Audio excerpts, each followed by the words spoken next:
Buenas compañeros, profesor. Nosotros somos el grupo que está encargado de la lectura grupal de crisis y reformas del sistema de solución de diferencias de la OMC. Para dar inicio o introducción, sabemos que durante décadas el sistema de solución de diferencias de la OMC fue considerado la joya de la corona del comercio internacional, por decirlo de alguna forma, porque ofrecía un tribunal vinculante que garantizaba seguridad y lo más importante, previsibilidad en las relaciones comerciales. Como veremos más adelante, ese organismo fue estadísticamente exitoso y además fue disuasorio, evitando que los conflictos escalaran en guerras comerciales. Sin embargo, ante la crisis actual, se piensa ante una reforma del sistema de solución de diferencias, que nos recuerda que ese mismo éxito terminó generando tensiones, bloqueos del órgano de apelación y una parálisis que amenaza con devolvernos a la ley de la selva comercial. Hoy el reto es entender cómo pasamos de esa época dorada a justamente una crisis existencial y qué propuestas de reforma pueden salvar o, por otro lado, reinventar el sistema para el siglo XXI. Por eso mismo es que pasaremos desde viendo el auge y el valor del sistema hasta el futuro y la modernización de la agenda o de la OMC para ver qué clase de resultados, propuestas o recomendaciones se pueden llegar a fin de completar este informe grupal. Gracias. Bien, ahora vamos a pasar con lo que durante esta presentación llamamos la época dorada del sistema de solución de diferencias y de la OMC. Y es que el sistema de solución de diferencias de la OMC fue llamado la joya de la corona porque ofrecía algo único: un tribunal vinculante entre estados soberanos que garantizaba seguridad y previsibilidad en el comercio mundial. Justamente como podemos ver en la fotografía número 1 de Reich 2017, nos da la evidencia cuantitativa de lo que estoy mencionando en este preciso momento. Y es que entre 1995 y 2016 se registraron 573 solicitudes de consultas y más de 350 decisiones emitidas, convirtiéndolo en el sistema más efectivo de su tipo en el mundo. Estas cifras justamente reflejan la confianza de los países en resolver sus disputas bajo reglas multilaterales, en lugar de recurrir a represalias unilaterales o a una escalabilidad mayor de eventos. Justamente, también para complementar un poco esto, tenemos la siguiente fotografía, número 2, de Davis 2016. Y es que muestra que el sistema no solamente resolvía conflictos, sino que también los disuadía. Cada caso aclaraba la interpretación de las normas y aumentaba la credibilidad del sistema, lo que redujo la frecuencia de nuevas disputas. En otras palabras, el SCD funcionaba como una herramienta de gestión de conflictos que prevenía futuras violaciones a aquellos tratados que tenían entre los países. Para contrastar un poco esto y ponerlo en un contexto más regional, tenemos que CIECA 2022 nos recuerda que incluso a nivel regional, aquí en Centroamérica, se nombraron mecanismos similares como el mecanismo de solución de controversias, que combina consultas diplomáticas, arbitraje y suspensión de beneficios.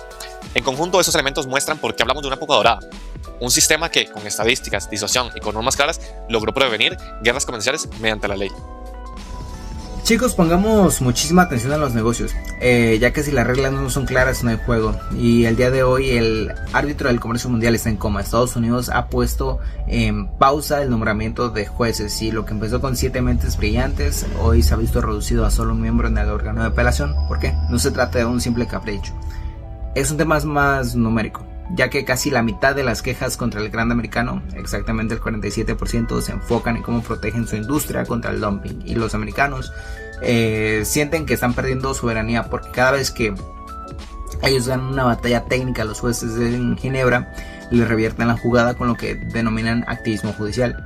Y hoy nos encontramos en el peor de los mundos, ya que gracias a los vetos de facto, si no te gusta el fallo, apelas al vacío y digamos que tu caso se queda en el limbo. Entonces aquí se pierde la certeza, y nosotros, si queremos salvar el sistema, tenemos que entender que el mazo de la justicia se ha convertido en un obstáculo para el crecimiento. Miren, para poder darle solución a un problema, primero hay que ver qué se rompió. Y aquí tenemos lo que son las crisis gemelas. Por un lado tenemos la crisis legislativa. La OMC no ha cambiado sus reglas desde 1995, y eso es como querer manejar una empresa de tecnologías con leyes de la época de fax. Entonces, como los diplomáticos no negocian, los jueces terminan haciendo su chamba, ¿no? Empiezan a legislar desde el estrato, lo que viene siendo parchando los huecos legales, y esto genera inseguridad jurídica de una forma brutal. O sea, estamos abusando de la ambigüedad constructiva en los textos, y esto erosiona la confianza de cualquier nación. Si no actuamos rápido, el riesgo es real. O sea, es una regresión total al GATT y volveremos a la ley de la selva, donde el más fuerte impone su ley y el comercio se vuelve en un campo de batalla unilateral. Y no podemos permitirlo. O sea, necesitamos reformas quirúrgicas y no simples parches. Porque en este juego global o evolucionamos las reglas o nos preparamos para el caos. Entonces quiero que me acompañen a ver cómo vamos a dar solución a estos problemas.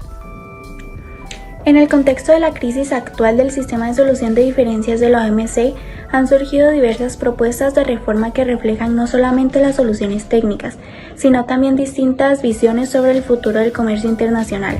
En estas propuestas pueden agruparse 3 bloques principales: una reforma estructural radical, las soluciones interinas de la adaptación y las propuestas orientadas a la restauración del sistema multilateral.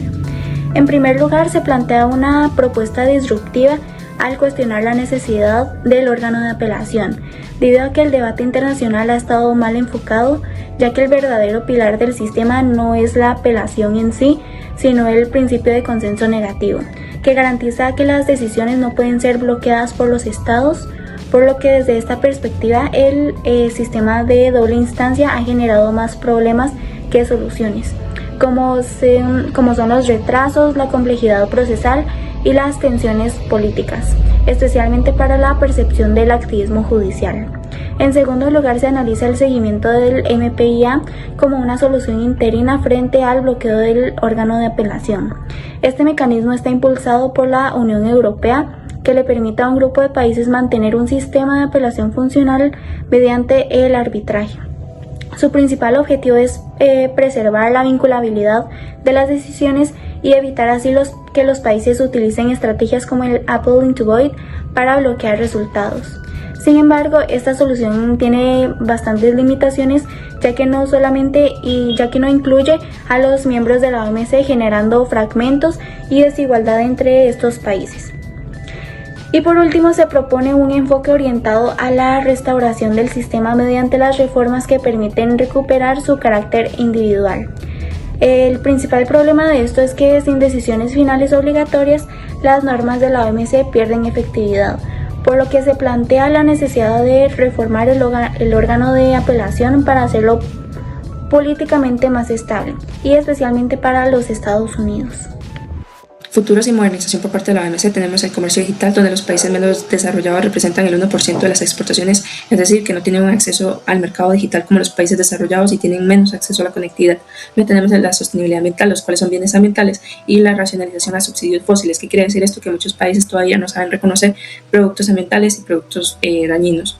Luego tenemos que dan subsidios, ¿verdad?, lo que son recursos como el petróleo, el carbón y el gas, los cuales siguen de alguna manera afectando el ambiente y no cumplen sus compromisos con los acuerdos que ellos de alguna manera forman parte.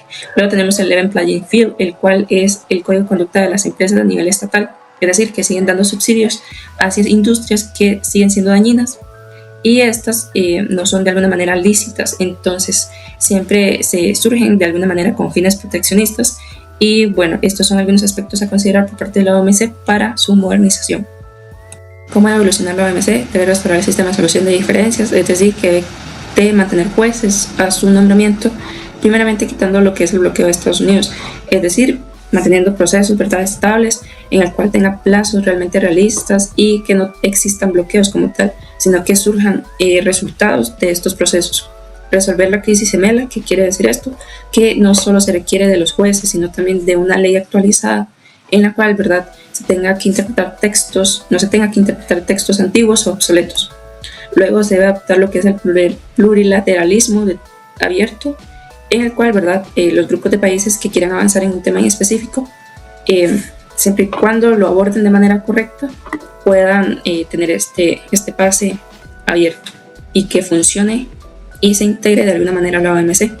Luego de incorporar la agenda del siglo XXI, que fue la mencionada anteriormente, ¿verdad?, que son las reglas sobre el comercio electrónico, las plataformas digitales, los subsidios de los gobiernos a los combustibles fósiles, cómo se regulan las empresas estatales y que distorsionan la competencia global como tal.